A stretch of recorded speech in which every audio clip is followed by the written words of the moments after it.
Kieran, you're up next. All right, so we're going to come up. Give us another topic or choose one of these other tapes here, but you can't choose scenario. That one's already taken. Pick something else. Oh, so I think I emailed you and I said I'm a big Biggie Small fan. And because I'm a big Notorious fan, I'm gonna go with Give Me the Loot. Give me the Uh, loot, Biggie if Smalls. he was here still, he would be the biggest artist we would ever seen. I've always He was liked this just song. phenomenal. It wasn't one of his biggest hits, but I've always liked it. Catchy. No, yeah. And here's the big question for you guys. I'm going to start with you, Kieran, but what's your take on the wave of price increases we've been seeing in the last year, maybe year and a half now, right? But from Hulu and Disney and just companies all around saying, I think I need to start grabbing some more of that value. What is your take on all those increases, man? You start. Traditionally, I come from a very non-SaaS background. So price increases in every industry I've been in, which is automotive, I've been in, digital advertising, I've been in CPG, were the backbone of how you're going to increase your margin next year. Like, hey, and you talk about, anything in CPG, there was always a 3 to 4 to 5%. It was normal. It was taken for granted that, hey, there's a 5% increase next year. That's granted. And when I started looking at and SaaS, and we're looking at anything in SaaS, if you look at it, or any software product, for the longest time, the wave was all about like just get adoption, just get more licenses, get more users, and the pricing remains static. And you can talk about a lot of products, the pricing remains static. I think it was even Slack was static for years until it changed. So I was very glad to see that wave of price increases coming in last year, and that was mostly driven by the lack of funds. All of a sudden, the fund bucket had dried out. People had to monetize. So I think that's what God's wave of price increasing and price changes is great. I think the stat was somewhere 70% or something of last year software services or SaaS product last year changed prices, and I think the average increase was 12%, which is phenomenal to do 12%. And that was 12%, I think, because for years no one changed anything. It was all just get it out there, get it out there. So I think there's two kind of price increase that people implemented. They implemented absolute dollar value price changes, which is like people going from Slack going from X dollars to another $12 or whatever the price point is now.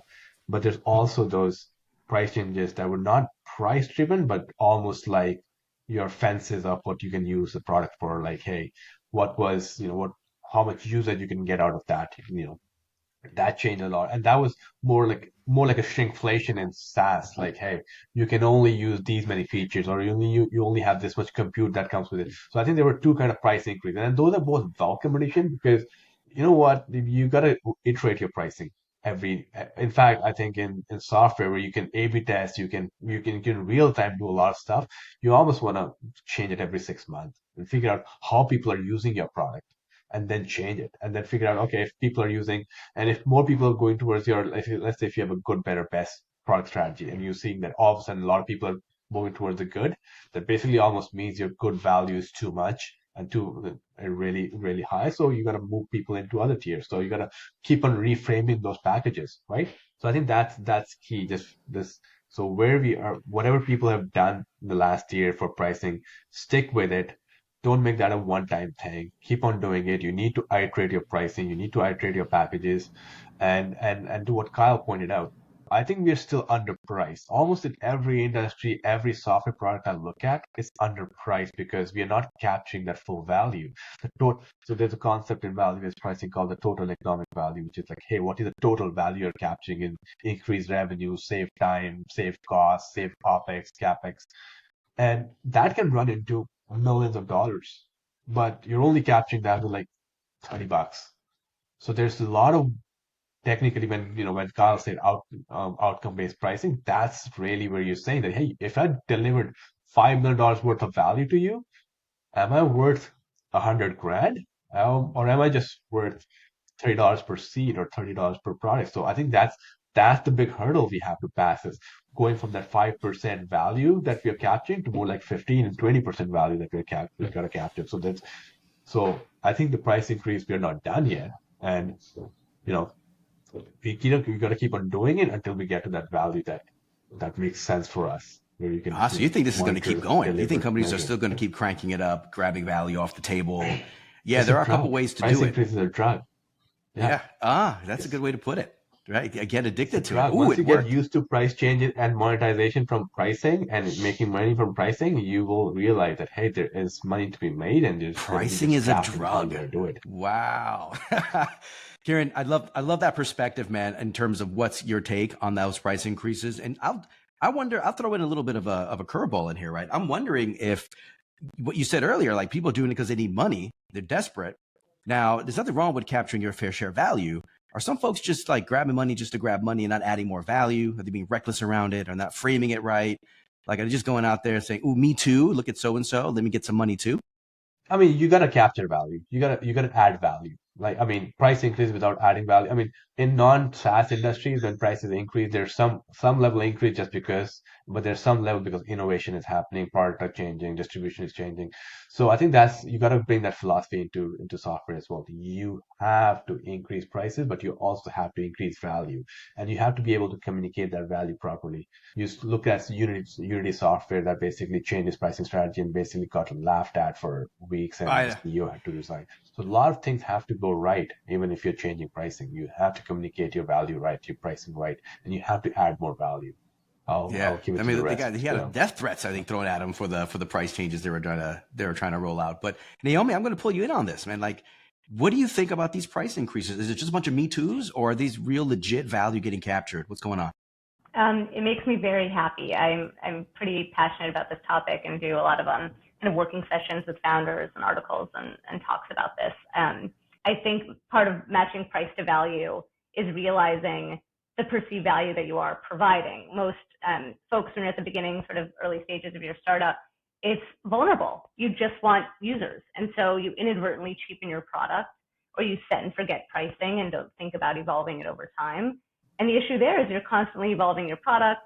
To your point, you're constantly creating more value. You've got to also be thinking about the other side of that coin around evolving your pricing alongside that. So every 6 months or so, kind of reevaluating what's new value we've created, sort of value creation side, and then the value capture around your pricing model and how that changes. I'll tell a really quick story. I did a working session with a Series A stage company a few weeks ago and a few months ago, and they were just giving up way too much for free. And so we talked through how they could better match price to value, and this involved reducing the quota limits for the free plan. There were some new team-based features that they baked in, so a mix of pricing and packaging. And they launched it, and almost overnight, they saw an immediate $1 million step function increase in revenue. And he was like, "Why didn't I do this sooner? I can't believe it." It And was there's the so drug. much. It was just like a light bulb moment for him. And I hear this all the time from founders. After the fact, they say, "Why didn't I do this sooner?" And I understand why. You're stuck in this FUD, right? It's like fear, uncertainty, doubt. I don't want to piss off my users. It is a scary moment. But ultimately, at the end of the day, if there's fairness, perceived fairness in the sort of value that you're offering and how much you're charging for it, I think people get over it. So it's communicating it well. It's pointing to the reasons why. And then within your org, really establishing a pricing team and process. So you're constantly sort of in lockstep around identifying these hypotheses, risks, experiments, and ways to not leave so much money on the table. That is word to that. So my whole book was on pricing with confidence, right? The street pricing book started with pricing with confidence, ended with pricing with confidence. And if you have the confidence that you are offering fair value, and the thing you hear, you sorry, got go ahead. Jump in. No, get in there. I don't care. Jump in. The thing you hear is like the people you're often pissing off is a vocal minority of your lowest value users. So that's, yes. You just need to have the confidence again that like my highest value users are really loving this and they're going to open up their wallets to compensate me appropriately. Okay. So the people who are you're worried about yelling, screaming are the people that probably are not the core ICP that are getting the most value from you anyway. It's probably a long tail of low willingness to pay folks. Kyle, you got to get in on this, man. What do you think about Kieran and Naomi's take on price increases? There's a lot to agree, but I'm going to take this in a different direction. I actually see the tale of two cities actually going on when it comes to price increases. So if we like zoom out and look at like technology in general, like why do we do what we do?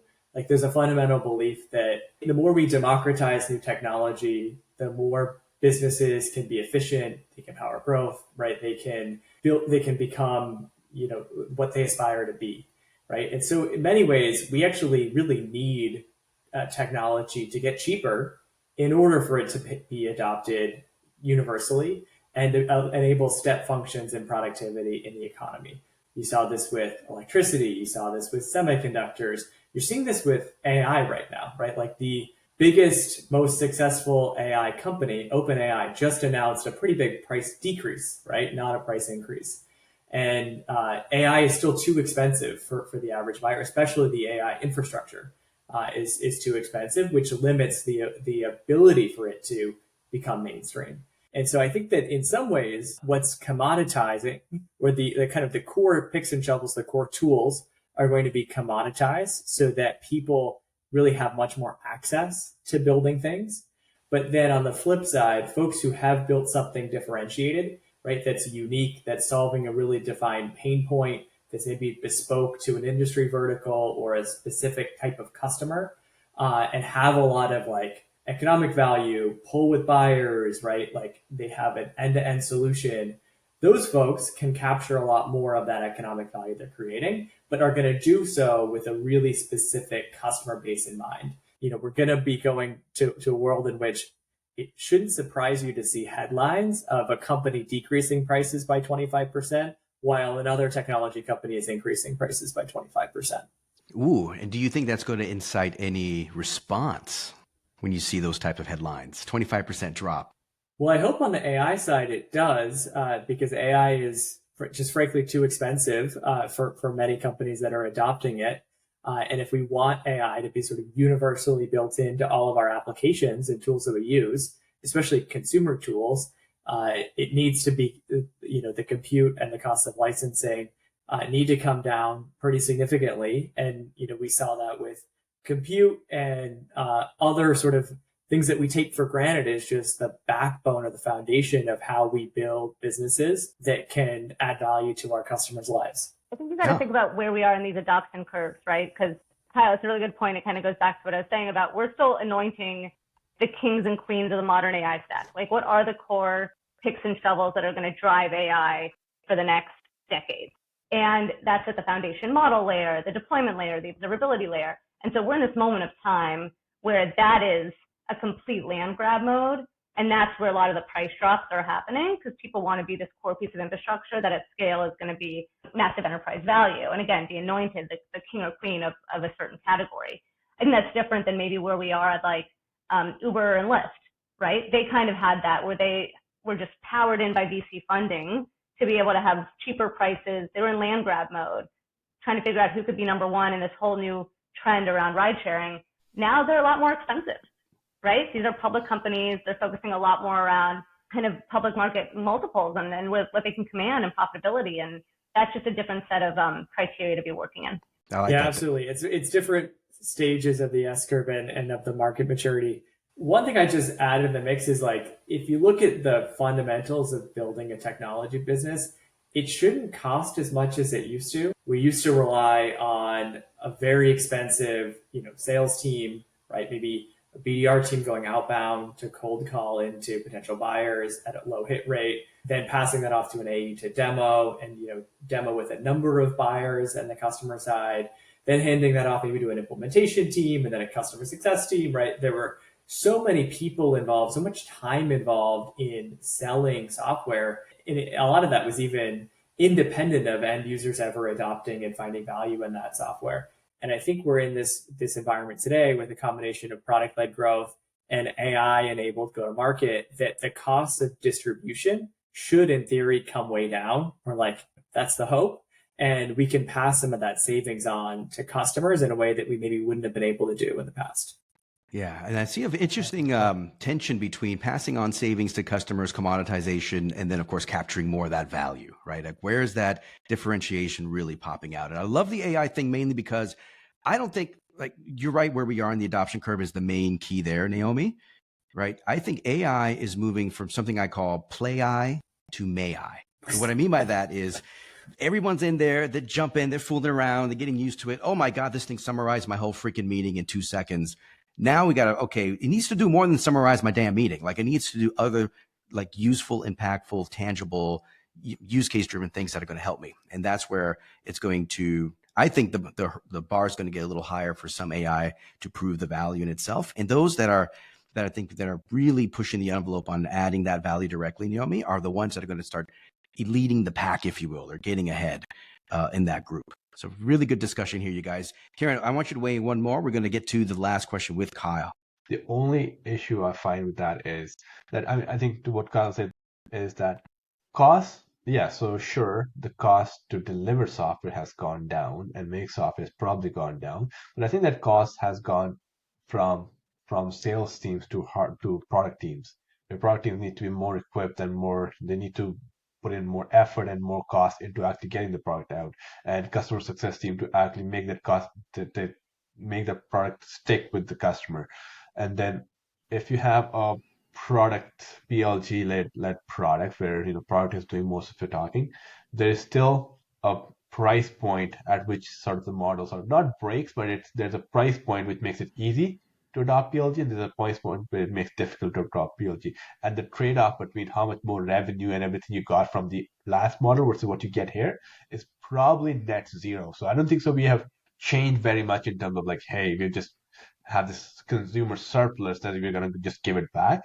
I think it's just trade-off, but it's gone from one team to another team. The costs have just shifted, and I definitely believe the price wars. If we in 2024 we start seeing price wars in AI because some part of the AI journey is commoditized, like people compute and tokenization is very commoditized, then we're going to be in a little bit of a then we'll be no better in 2025, because if price wars help no one. Naomi pointed out Uber versus Lyft didn't help any of those companies. No one gained any significant market share. They just both wrote off millions and billions of dollars of margin. You see it in the automotive industry where Tesla did it. Nothing happened. So I think I want to be very mindful of anyone who's listening and looking into going to a price war. The price war would never really help anyone. The surplus was find its way somewhere and where it's best used. So I mean that's my only. No one wins in a price war. I will tell you that, except maybe the consumer, right? Who gets the advantage of the lower cost. Yeah. But it does. Yeah. There are other problems that follow later, like maybe slowing down innovation and other key things like that. So I love this topic because there was some natural tensions. It's going to be really interesting to see how this stuff plays out. Give it a